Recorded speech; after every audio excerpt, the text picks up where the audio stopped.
Scott, guess what? NVS Fins is keeping me in business down here in Nicaragua. SurfNVS.com. Heck yeah. I'm excited to hear about how the Finns are treating you. And look, Leif and Jamin Ragnar, good guys providing incredible fins. And you and I are stocked to the brim with next level. I've got my rusty twin fin set and ready to go. Well, we always talk about the benefits of swapping out your fins. It is a Quiver expander. If you only had 3 boards but multiple sets of fins, it's like you have 6 boards basically. But another thing that I will argue is just take their advice. I brought 2 boards with me to Nicaragua. They said these are the sets of fins you should have for those 2 boards. 2 sets of fins basically. I put them in, never look back. Don't even have to think about it. They just work. Yeah. Yeah, I'm a big fan of not thinking myself. So think less and go to surfnvs.com for also guaranteed for life, warranted for life fins with their Apex series of G10 laminate. Go check those out, surfnvs.com, and of course, realwatersports.com. 1,500 surfboard inventory and anything and everything you might need for any water sport.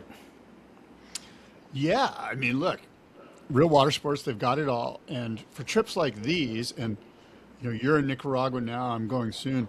Boy, if you need something in a pinch, Real Water Sports, they'll provide everything and get it shipped to you right away. Sunblock, towels, board bags, traction, leashes, all of it. Go to realwatersports.com. As we see some movement at the takeoff zone, it's Kelly Slater grabbing rail. Yeah, David, welcome everybody. Oh my, it's Spit, and it is the Waterways Two Brothers Surf Resort week, 2 weeks of Spit. And David, it's Friday, it's April 17th. It's basically mid-morning. And tell me about it. Good morning to you, and tell me about your trip. You've had almost a whole week down there. Yeah, good morning. Sorry, listeners, for being a few days late with the pod, but these guys run a really I don't know what the word is, exhaustive regimen. We're on a crazy surf regimen. So it's Two Brothers, right? Is the name of the surf resort. We've got Augie and we've got Marsh, and their father started coming down here 30 or plus years ago. They built the property 20 plus years ago. So these guys, I would say they're in their late 20s, early 30s. They've spent half their lives in Nicaragua. And the dad even named it Two Brothers when he built it. So he built it with the legacy that these two would end up taking over the property and managing, in which they do now. But they've got this location and area so dialed, and they are such surf junkies. Really, to be honest, there's nothing much to do at the resort. There is a pool, there is Wi-Fi, but ultimately you want to be in the water. Like if you spent half a day at the resort, you would completely run out of, your own interest of things to do. So the departure time has been basically between 5 o'clock and 5:30 every morning. 5:30 is the latest. And we're on a surf mission. And then we end up coming back for breakfast. You have breakfast at 9. Another surf mission until lunch, which is at 1 or maybe 2. And then a third surf mission. And each of these missions is at least 1 session, often 2. Then we're back at the house for dinner at 7. So after breakfast, you got to prepare yourself. Because you think, I had breakfast at 9. I had surf in the morning. I had breakfast at 9. Maybe I'll take a nap, check some email. It's like, no, breakfast at 9. We're back out the door at 10:30 or 11. Like, it's hardcore. I'm not going to be. I'm going to be taking a nap, dude. You'll do that maybe once, and then you'll realize, I wish I was surfing right now. And tomorrow, when the boat or the truck is leaving at 11, you'll want to be on it. Yeah. Well, we'll see how every day is a different day, right? See how the body feels. These guys are, not only do they run hard like that, but they've got it so dialed. Like literally every call they make is the best call, because they will then see a report from somewhere else and it's like, we were on the best spot at the exact right time. And they're taking us to spots that I've never heard of before and that you won't see listed anywhere else. And one of them is this dreamy beach break. We're going to go back as soon as we're done recording this. That's like A-frame, offshore, barrels, close to shore, with nobody in sight. Dude. Okay, so I got some questions. I got many questions for you. The first one is,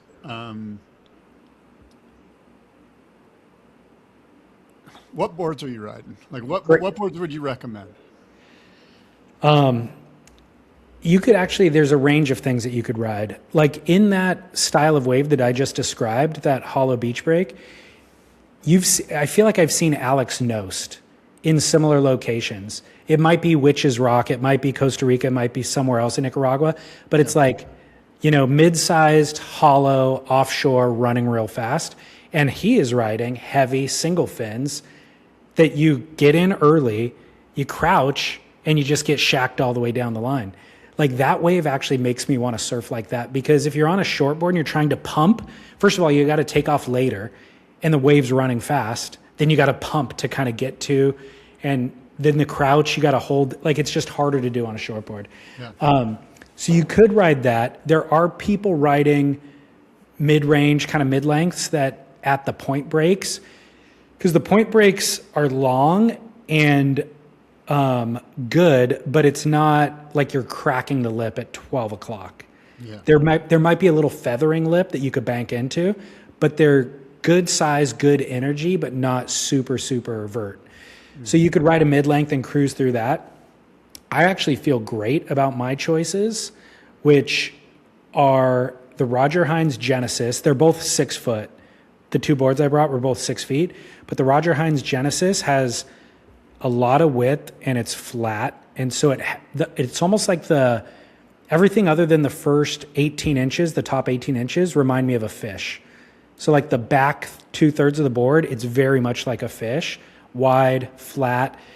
But because of the extension of the nose, it turns into a pointy board, and it's thinner, and there's some edge on it, and there's contours that make it feel like a shortboard.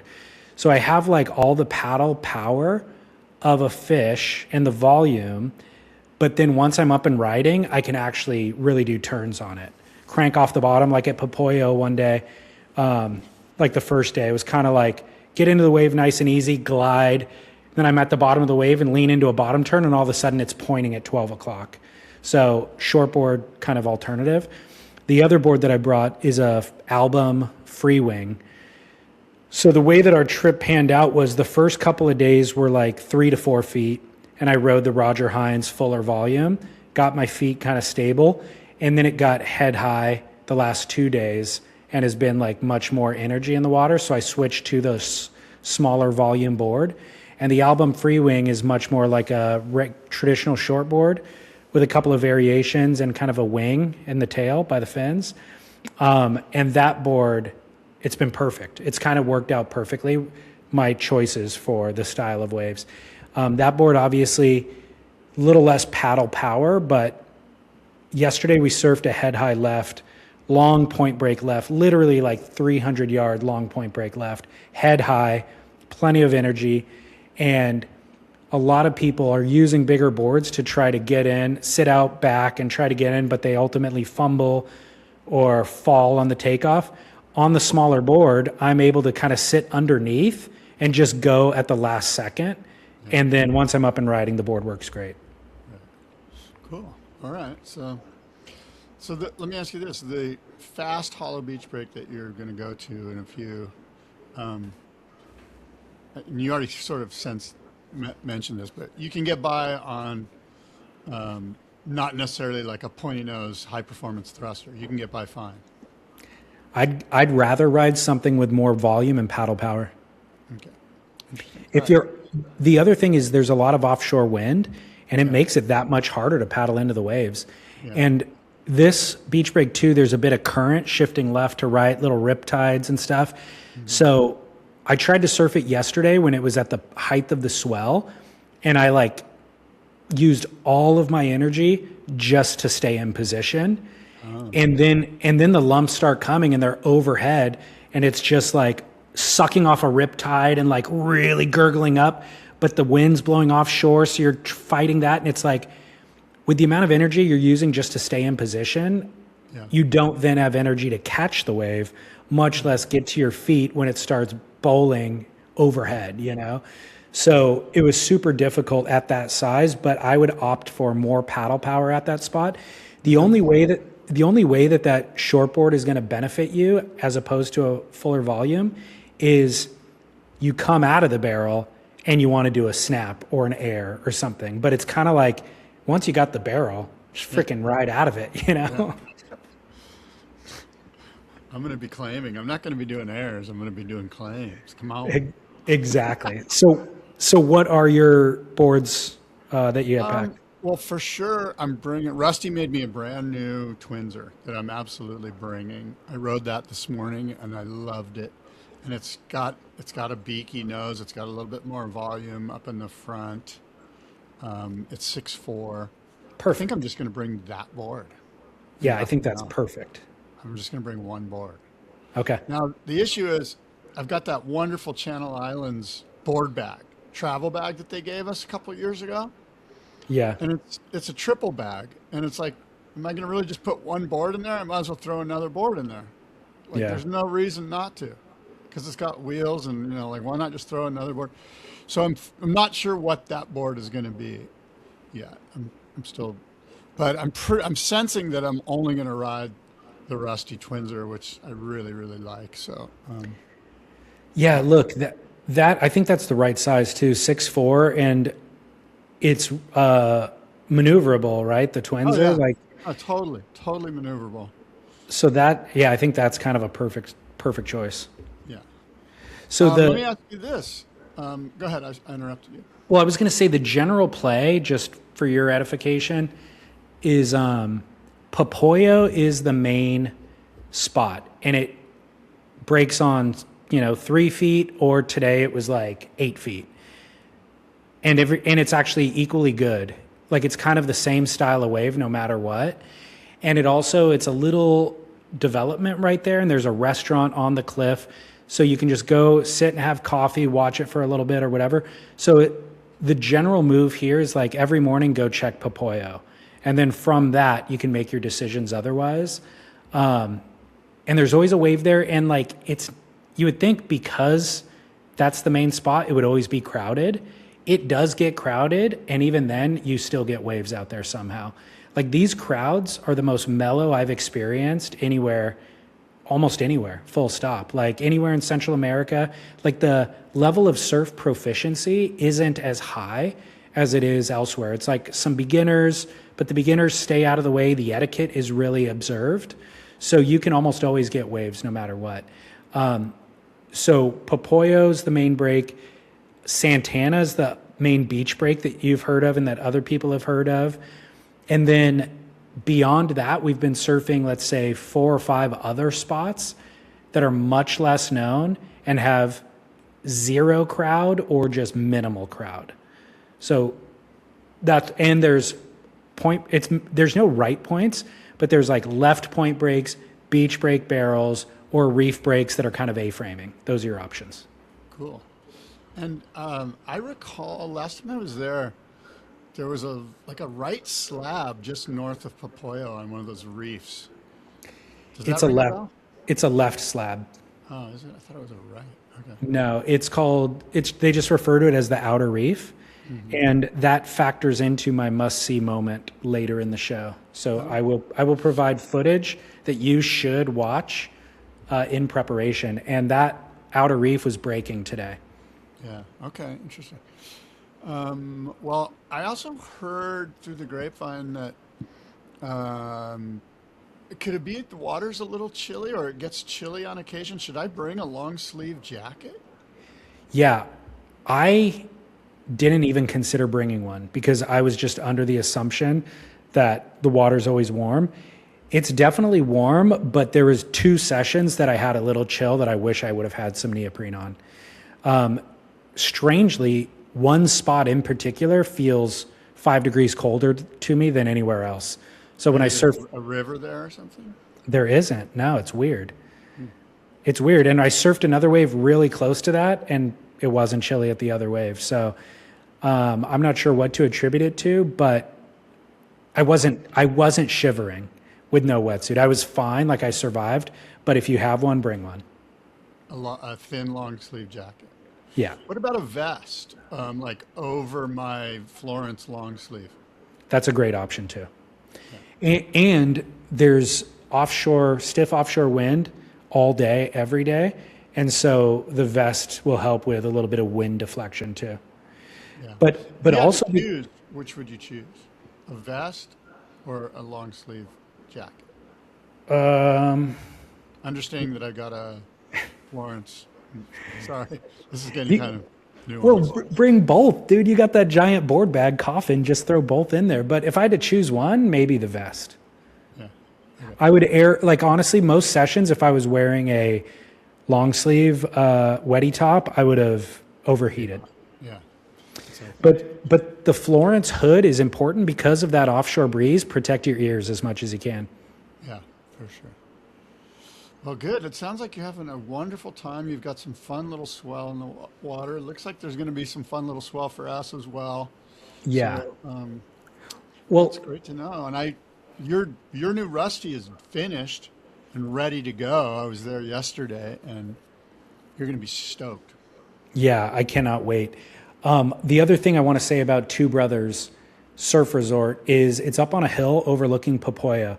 So not on the beach for anybody who's interested in coming, but that has not created any sort of issue for us at all. Like, we're surfing more than we're used to surfing, even without being at the beach. And the benefit of being on the hill is no mosquitoes, no bugs. Okay. So this offshore breeze that I'm talking about, like once you're down at Papoyo in that restaurant, like surveying the waves, you're slapping mosquitoes on your legs. There's bugs flying around your head. Up here on the hill, zero issue whatsoever. And you can also see everything from north to south up here too. So I actually didn't think it would be an advantage to be on the hill, but after being here a week, I'm like, this is far better than being down there. It's also cooler because of the breeze up here. So often you can't bring them. So Scott's showing me binoculars.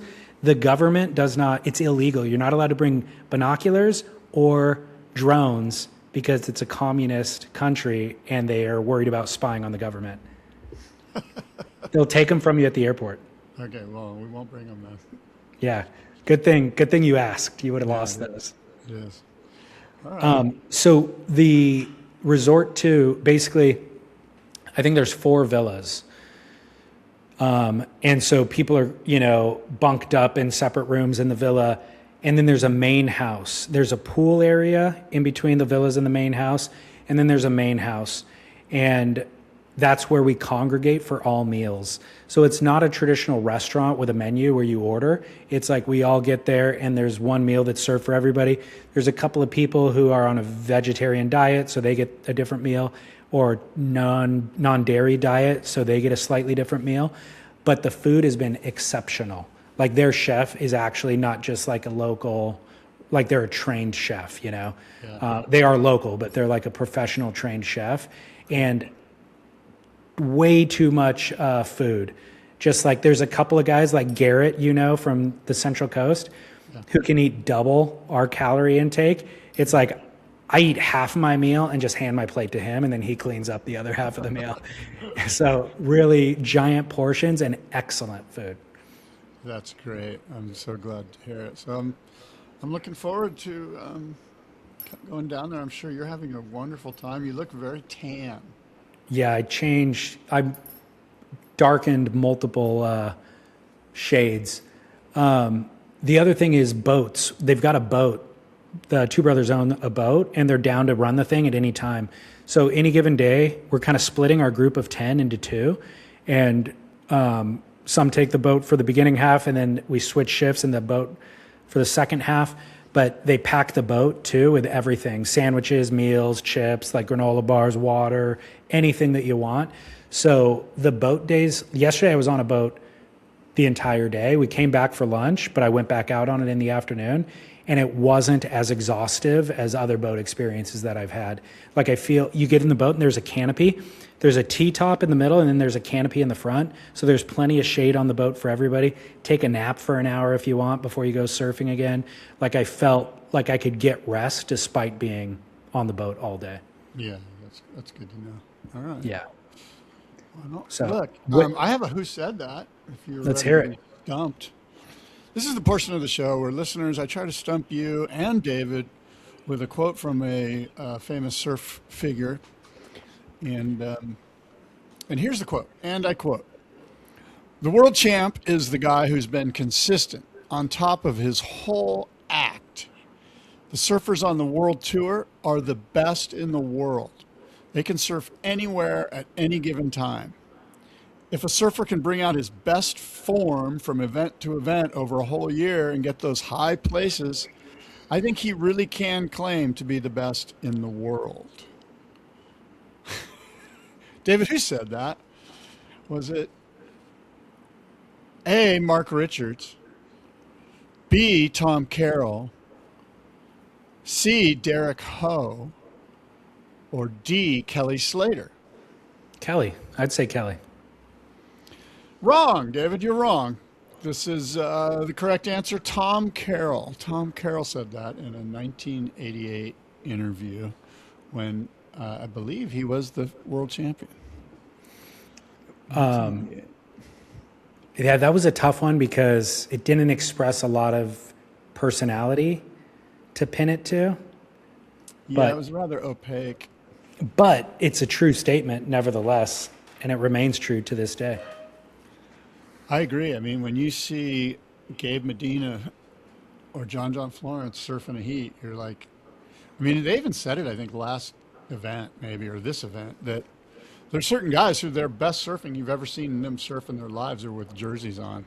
And I think Gabe Medina's in that category. Gabe is 100% in that category. Also, can you think of any better example of an elder statesman for a sport than Tom Carroll? Right now, no. I mean, he's right at the top. He's a wonder. He's just had this wonderful evolution as a human. You know, the growth.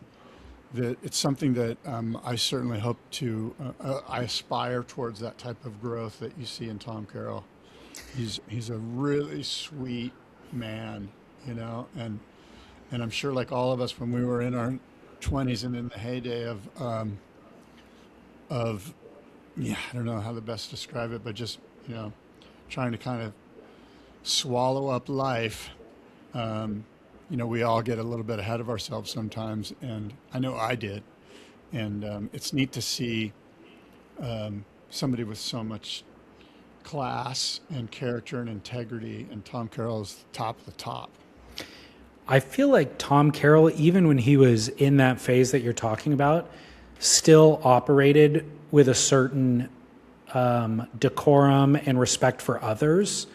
And he might have been self-destructing himself, but he wasn't taking other people down with him necessarily. And so that I always admire is there's been like a certain foundational way of being that he's maintained despite his ups and downs. And I can think of, and then that aside, I can think of other figures like Sean Thompson who are great ambassadors, but who have always been great ambassadors. From the beginning, he was a pristine example of somebody that you would want to represent the sport, and he always has been, and he still remains to. I like Tom Carroll because he's had the downs, and he's had warts and all, and he's been able to, maybe not in the moment showcase the warts, but with time, reflect on them and use them as a learning example for other people as well. And he's been really candid. And the way that he communicates now is just so,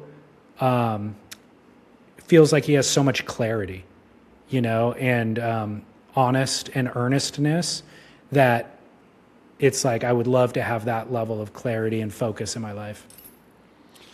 Well, you know, Sterling and his cousin? Yeah.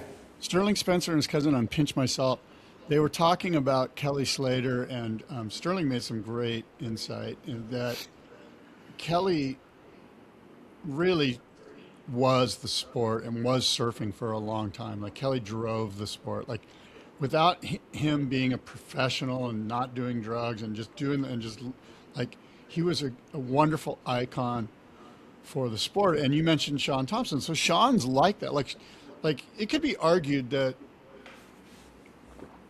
would surfing be where it is today competitively without Sean Thompson? He was, before there was Tom Carroll, before there was Kelly Slater, before Curran, and Sean was like the first iteration of pro surfing on an international stage that we had. And I feel like Sean was, for a little bit, he was that guy, you know, like it was easy for the corporations to go, oh, look at this incredibly handsome South African, well-spoken guy that was going to go to law school, but is now like the best surfer we've ever seen. Like it's easy to wrap a sport around a figurehead like that and go, let's develop this thing, you know?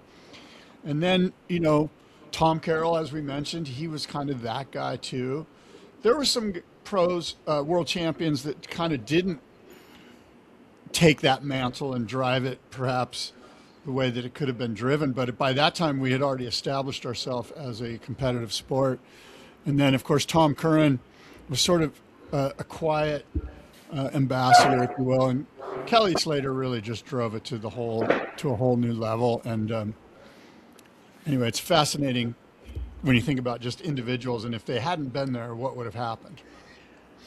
You know, it makes me think there's two different lanes that we're discussing, because I think surfing's been very lucky to have amazing figureheads and icons, from Duke Kahanamoku as kind of an initial pinnacle, George Downing, like Phil Edwards, you know, like you can point to the key figures along the way being great examples. And so the two lanes that I think we're talking about is non-competitive surfing and then competitive surfing. So you're talking about professionalism and the brands being able to wrap themselves around whatever. And you're right, that's where the decorum and class of a Sean Thompson really is beneficial to the competitive athletic endeavor. And Kelly Slater's another great example, but I can't think of one since Kelly Slater, basically, that can fill those shoes. You know, John is kind of aloof about the competitive thing. Gabriel Medina is hyper competitive, but also like, you know, interested in his own things, his own pursuits, and his own vanity even, and all that sort of thing, not necessarily thinking about the sport and the legacy of the sport. Yeah. So I can't think of anybody to point to that would fill those shoes. Yeah, it's a good point. Like who's really seeing beyond themselves and seeing the big picture? You know, like is able to pull back and go, okay, it actually, by the way, will benefit me if I focus not on me, but on the legacy of this thing that I've dedicated my life to. Stephanie Gilmore feels like the only one even in that conversation. Yeah, my brain's Carissa Moore to a degree. Yeah, well, let's think about that. There certainly right now on tour, who's the one that you look to that's like, this person's thinking about things a little bit outside of the box, not so much self-centric, and I'm not sure on the men's side. To be honest, I don't think, now I'm muddying the water a little bit, but I don't think Kelly was ever thinking about, I think it was primarily his ability, his like who he was as a surfer transcended any any ability to not think beyond himself. Kelly, this kind of comes down to marketability, and Kelly is extremely marketable, as was Sean and Tom Carroll. And there are some world champs that just aren't that marketable. You know, like to Damian Hardman drive the sport. He was kind of a filler almost. You know, Barton Lynch, I think he only had one title, and so he does seem like a guy that is pretty marketable though. Barton. There's been a couple of world champs in the last decade that you couldn't even put in this conversation, like Yago Dora doesn't command the world's attention. Or there's guys that command the world's attention in the wrong way. Yeah, exactly. But the only people who are kind of at that next level are John Florence and Gabriel Medina. And I don't see either of them as, you know, operating in that role where they're going to go and be front and center as a representative of the sport and do interviews with 60 Minutes or whatever. Yeah, like if you're like a Ford marketing CEO and you're like, okay, who can we wrap our brand around? Like, who's super marketable over here in this surf space? And you see Gabe, and you're like, okay, yeah, but my kids aren't really buying into that. Like, what are my kids buying into? They're buying into heroes. Funny example to choose, because John has done a deal with Ford, but he's just driving their truck. You know what I mean? Like, he's just a Yeah, I mean, I wouldn't know that unless I was like a super uber John fan. So yeah. Anyways, we're off into the weeds. Hey. So look, the event at Margaret River, they had a mammoth day of competition in really good waves. 28 heats were run, I guess, setting a new record for how many heats can be run in one day. They went back to back, staggered format. And I'm not sure if you caught any of the event, but there were some moments, I'll give you that. There were some moments. One of them perhaps was maybe, in fact, the biggest competitive moment was the Aaron Brooks versus Stephanie Gilmore heat. Did you happen to catch that? I caught 1.5 heats, and that was the one heat I caught. What were your thoughts on that? Can you give the listeners a little bit of background and then your thoughts? Obviously, Steph Gilmore, the 7-time world champ, I believe. Maybe it's 8 at this point. And legacy favorite versus the up-and-coming Aaron Brooks. It came down to a matter of rights versus lefts. And to be honest, my nostalgia was influencing the way I was scoring the heat. And so I was scoring Stephanie Gilmore's surfing is better, but she freaking bogged. Like, I was kind of shocked to watch her bog, like on the second score that she really needed. Her fins skipped out on the first turn, then she goes into a bottom turn and skipped out on the second turn. And I'm like, Steph, you're the one person out here that I would expect to not be doing that. But my second thought was, how many of those girls women have that much experience riding those boards? Stephanie maybe more than most of them, but it's got to be maybe the first time they've ridden 6/8. Maybe, yeah, but look, I would agree with what you're saying. First of all, nostalgia is a great starting point here for this conversation, because I think we all are like, oh yeah, Princess Di, we want Princess Diana to win, Steph Gilmore. And the fact of the matter is, Aaron Brooks, her first turn on that last scoring wave was just complete full rail engagement, full on power, no hiccups, no let up, no tired legs. That's what I saw in Steph Gilmore. I saw tired legs. I saw turns that they weren't holding. There was no punch. And it kind of reminded me, and this is why I chose Tom Carroll as our quote, because it sort of reminded me of like a young Tom Carroll in 1986, say, against a fading Wayne Bartholomew in 1986, who's on the last legs of his, early 30s surfing career. And yeah, nostalgia is like, look at Rabbit do those 9 o'clock roller coasters and then maybe a roundhouse. And Tom Carroll's just going bang, just smoking, powerful, never a doubt turns, which is what Aaron Brooks looks like. Aaron Brooks looks like a competitor that has she's got all the cards, like she's got it all. Aaron Brooks has kind of got it all. Like, there's no doubt that she has no fear about doing a powerful turn at any point on the wave face. I agree. I didn't want to accept it in real time because I was rooting for Steph, but the judges got the scoring right, and Aaron did deserve to win that heat.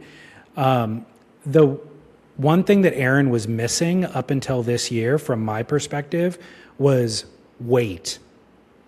And so I remember her just being Lilliputian, and now, and I saw her 4 months ago on Instagram doing some workout. Like she posted her exercise and she was muscled, like her back muscles and her shoulder. I was like, what the heck? What happened to her?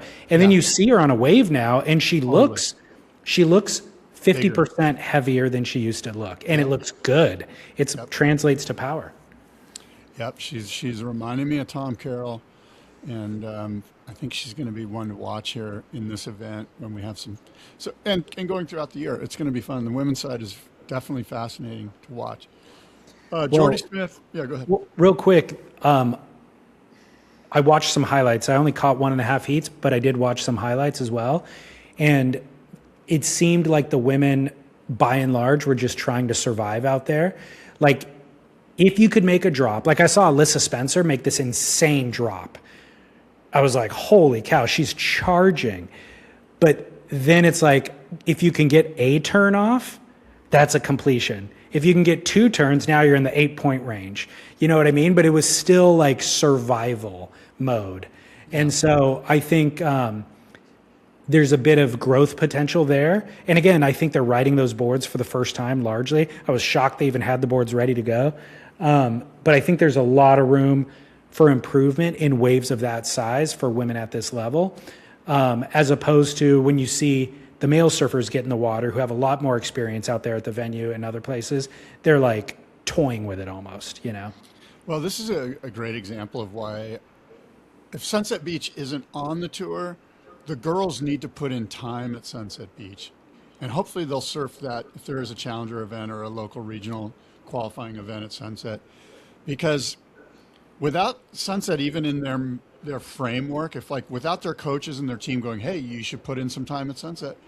Without that, they go to Margaret River and it's 6 to 8 foot Margaret River. Like, I mean, it's a legit open ocean situation with a lot of action, a lot of energy, a lot of moxie in the wave. But if they don't have that experience from Sunset and they're thrown out there and they're like, oh, here's 4 more inches of board too, they're out of their sorts, which is what we saw. One other story, Carissa Moore coming back after having a baby, she looked as good as she's ever looked. Yeah. Well, Carissa Moore, a Hawaiian that knows that type of power. There you go. Some other things of note. There's actually some great heats coming up, but let's just talking about the event from a couple of days ago. The other big story, right, is that Yago and this Jacob Wilcox got into it out in the water and apparently in the locker room over an interference call that wasn't called. And I'm not sure if you saw this, but Jacob Wilcox was underneath Yago. Yago had priority. It was Yago's wave to do with what he wanted to do, and he paddled for it, and Jacob Wilcox was underneath him. Now, whether or not Yago paddled on top of his back or not, or could have maybe paddled around Jacob Wilcox so that an interference wasn't even in the cards, so to speak. I think that's neither here nor there. The fact of the matter is, if you position yourself underneath a competitor and you don't have priority, expect the competitor to paddle up your back. That's what I would do in the competitive situation. That's what competition is taking all of the resources and the potential that's in front of you and taking advantage of it so that you can get through the heat. And if that means paddling up your competitor's back, if you have the opportunity to do it, you should do it. I'm all for it. As a coach, I say go. And I'm surprised they didn't call this interference. And this basically found its way up the stairs and into the locker room where apparently they were screaming and yelling, and maybe nobody really knows exactly what went down. At least I haven't heard the exact, blow by blow, for pardon the pun, of what happened in the locker room. But it got a little chippy, and that's kind of the other story. Yago advanced. Yeah, Yago, despite not having the interference called in his favor, still advanced and won the heat. I didn't watch this in real time. I only saw the Instagram clips posted. Was it a situation where it was late in the heat and Yago might be implementing those tactics for his advantage? I don't exactly recall the time left in the heat, but I'm going to tell you it was like 6 minutes or something like that.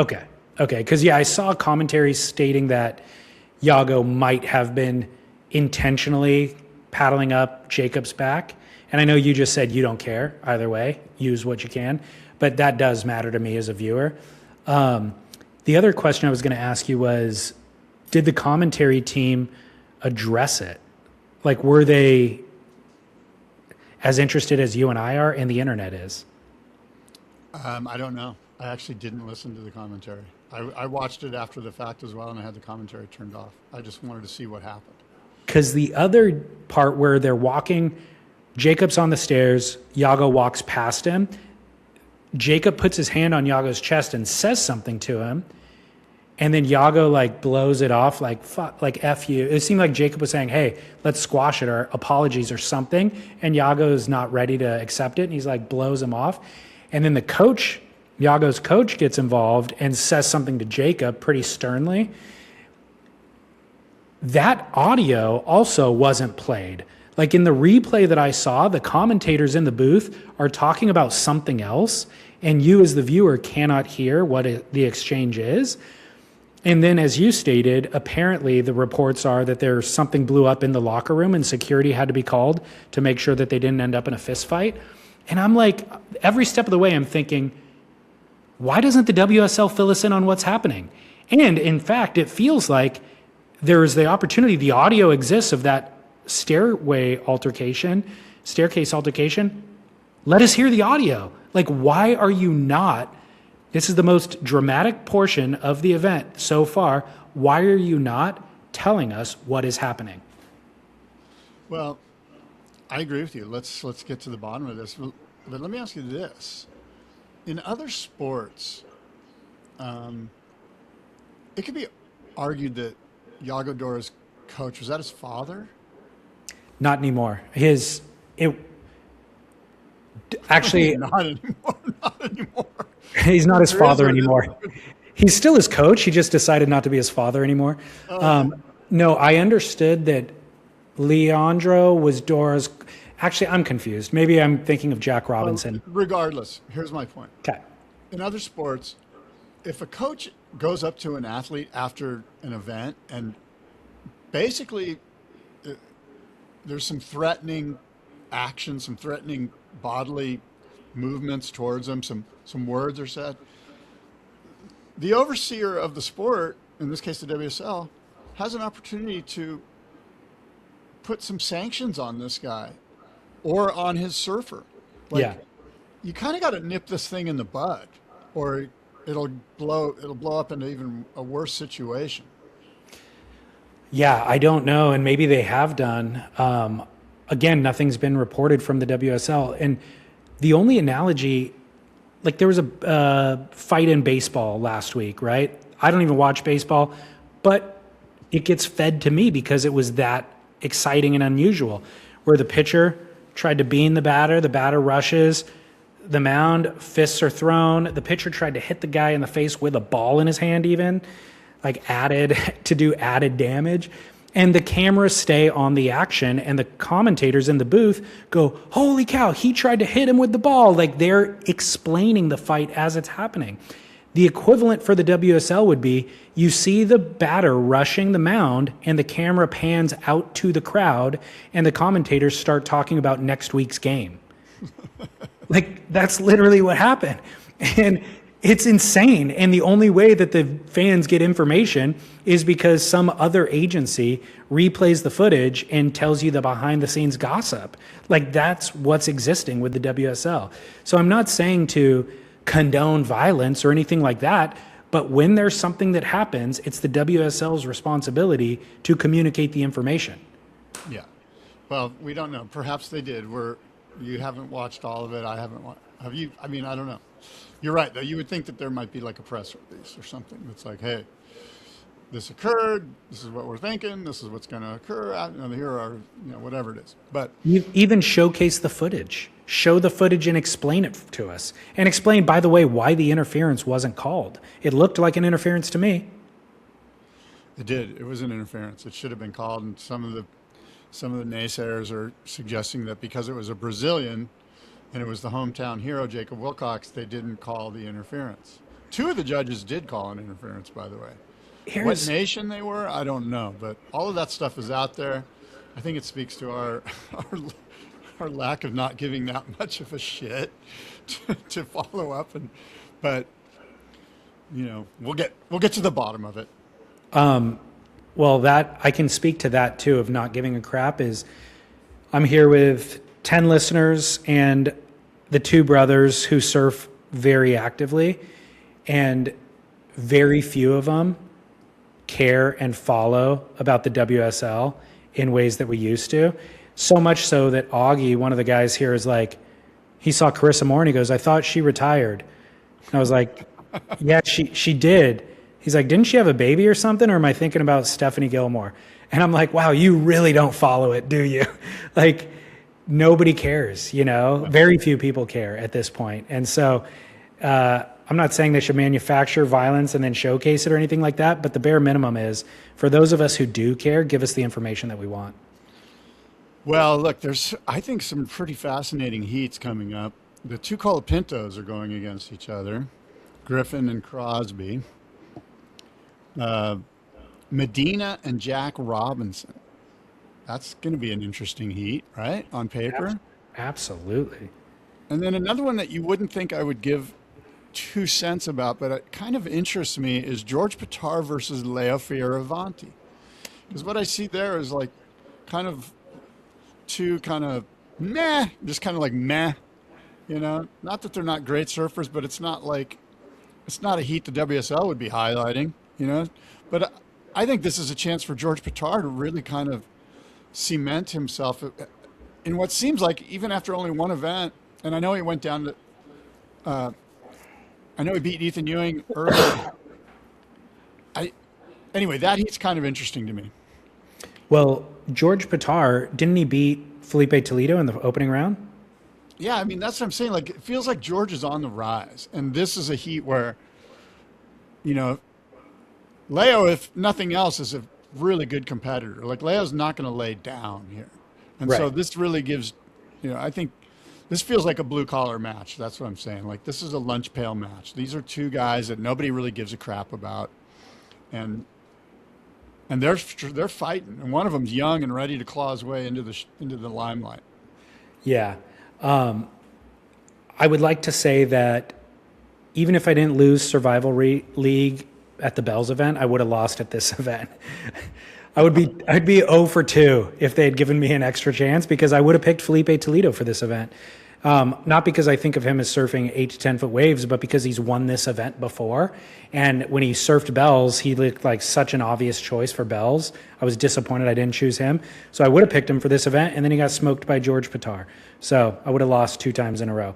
But I agree with you. George Pitar, he looks like a world-class surfer when he's on. So I think his losses are reflective of him having a rookie season where you just aren't sure where you fit, and now he's starting to sort some of that out. Well, there's plenty of big surf lined up for Margaret River. The winds don't necessarily look the best, but... Gabriel Medina beat Al Cleland Jr. It's unfortunate to see Al Cleland lose first round in the first 2 events, but did you see Al Cleland smash that end section? No. There's a triple overhead end section that Al Cleland absolutely tried to connect with and land. It is unbelievable.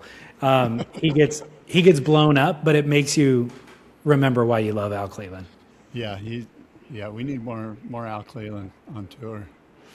Are they going to run today? I don't know. It looks like the conditions are really spotty. I'm hearing they might run Sunday, which would be our Saturday. Okay. Winds are manageable then, but I mean, it's going to be big and unruly. I think it's going to be onshore no matter what. And there's no letting up. Like, they have to run it. It only gets worse as far as winds and stuff. One other note, because it landed in between weeks for you and I of recording, is the Bells event finished, and who would have thunk it? Miguel Pupo won the Bells event, which he deserved to. His surfing was incredible. I'm not taking anything away from him, but who would have bet on that one? Yeah, not a whole lot of people, and he and his brother are making a statement, so good for them. I'm looking at where did he compete in this event yet? Did they run his heat? Oh, yeah. Yeah. He beat Morgan Siblick in heat 16 yesterday. So he's on into round 3, which is incredible. Yeah, there's a couple, like I want to say there's 2 or 3 people that are those lower seeds that are in that first sort of round, whatever you call it. I don't even know what to call it. The round of lower seeds that, like, there's a guy that if I said his name, you'd be like, that guy's on tour. He's lost both of his first round heats. I think his name's Morgan Berry or something like that. Does that ring a bell? Yeah. Oscar Berry. Oscar Berry. That poor guy. I mean, if that's a name that, like, if I said, hey, do you got any money on Oscar Berry in this event? You'd be like, what is that a prize fighter? What event is he? Is he a F1 driver? Who's Oscar Berry? Is he goofy foot or regular foot? I only learned this recently. He is regular foot. So you didn't really know. I didn't know until recently. And also Luke Thompson. Well, if you look at the seeds right now, there's 16 guys left. Wouldn't it be just great if they just took those 16 and surfed those guys the rest of the way? Duh. Would you miss anybody on tour? No, I'd say no. There'd be a lot of our favorites wouldn't be there, but wouldn't it be beneficial? Yeah, I'd say no, duh. This is what we've been asking for 10 years. Can we please do it already? Let's save everybody some time and money. Yeah. Anyways, congrats, Miggy Pupo and Gabriella Bryan at Bells. And Gabby Bryan's a 2-time winner of this event as well. So look, if she comes out anywhere near the top here, she has really cemented herself as the top dog, top force to be reckoned with. We shall see. I just think Aaron Brooks, I mean, look, Gabby Bryan's incredible. They're all, look, I just feel like Aaron Brooks is somebody to watch out for. Well, let's not forget Molly. Let's not forget Caitlin. It's a pretty exciting field on the top 5 over there. Yeah. All right. Well, look, we've said a lot. Nope, we're not done yet. Oh, why did you should have stopped me. So I am stopping you right now. I just want to recognize Surfrider Foundation. We love and support from beach cleanups to campaigning on Capitol Hill for legislative change. Their work is micro and macro, and they're only limited by the amount of resources and people involved. So please consider becoming a member of the Surfrider Foundation at surfrider.org. And we got a must-see moment presented by Treeswax. That's right. That's right. I teased it earlier in the show. Didn't you forget? Damn.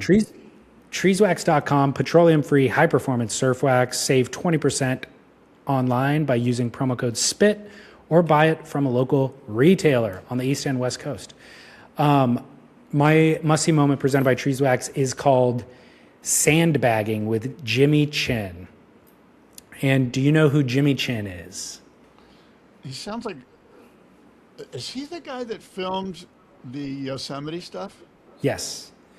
So he made an Oscar-winning film called Free Solo, and Jimmy Chin himself is an alpinist, a climber, and is involved with Yeti, and so has become affiliated with surfers.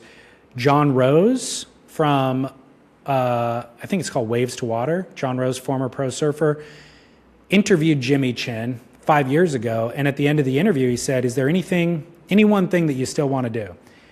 And Jimmy Chin said, I would love to get barreled. Apparently, he's an amateur surfer. Right. And so there's so this is a Yeti 10-minute short video on YouTube. It's directed by the Malloy brothers. And basically, we're going to go try to get Jimmy Chin barreled. And guess where they come? They come to Nicaragua. They go to the outer reef at Popoyo that you mentioned early in the episode. And it's bombing. It's 8 feet and it's 2 feet deep on dry reef. That's a difficult situation, man. I would have just taken him to Colorado's. Well, they've got Dan Malloy, they've got Keith Malloy, they got Mark Healy, they got Jeff Johnson, and they're on a boat right there. And Jimmy's like, it looks insane out there. It looks crazy. And Keith just jumps off the boat. He's never surfed here before, and he's going out and it's 8 feet. And he's like, are these guys just going to go out and like go on a wave. Sure enough, Keith Malloy like muscles into this offshore like 8-foot bomb. It looks like pipeline, and just pulls in and gets shacked and blown out and does a big old carve. And you're like, oh my God, Keith Malloy is still at the top of his game. So anyways, I'm not going to tell you whether or not Jimmy Chin gets barreled, but you can either come to surfsplendorpodcast.com or go to YouTube and search sandbagging Jimmy Chin. All right, I'm going to check that out just for the Keith Malloy segment. I love that guy. He's incredible. Those Malloy brothers, don't count them out. Those guys are still surfing hard. These guys are hardcore, dude. They're in like unbelievably fit, more fit than when they were pros. Yeah, I just feel like they're eating like raw meat and just like really good. I don't know. They're eating off the earth. You know what I mean? Absolutely. They remind me actually of these boys who run this camp here. Hardcore. You will not believe these guys' stories, dude. From living down here half a year for their whole lives. Yeah. Ask about this time Augie flipped his boat 10 miles out to sea. Ooh, that doesn't sound good. And offshore winds, just it's harrowing. Like this story just kind of randomly came up. Like they referenced something, and I was like, wait, what? And then they're like, oh yeah, we had to go rescue him, and like he, was lost at sea. I'm like, wait, say again? And they detail this story, and you're just like, what the hell? A documentary needs to be made about this. But then later they tell a story about their dad fending off a organized gang, like with actual weapons and like firing shots. And you're just like, whoa. Like, I'm not going to spoil any of it, and I don't want to tell too much on the internet, but honestly, you will be blown away at the stories. kill it. I love it. And also, huge thanks to Waterways for organizing all of this. Chris from Waterways has been hyping this camp, and he's like, dude, I'm telling you, I go twice a year. I cannot wait to go back every time and I understand completely his obsession now. It is so wave rich, and there's more variety of waves. Like, I've never been on a trip where I had this much variety of waves, and each one of them was completely world class in its own unique wave from the others, and you're just scoring all the time. Like, it's super wave rich. I'm excited. I'm excited to go down there and experience it. Whatever happens. It's all a new experience. Yeah, you're going to have a blast. So thank you, waterwaystravel.com. They can do it for you guys too out there, the listeners. Even if you don't come on our trips, they'll get you going. All right. Well, look, David, we said a lot. It's been a thorough and exhausting episode. Until next time, adios and aloha.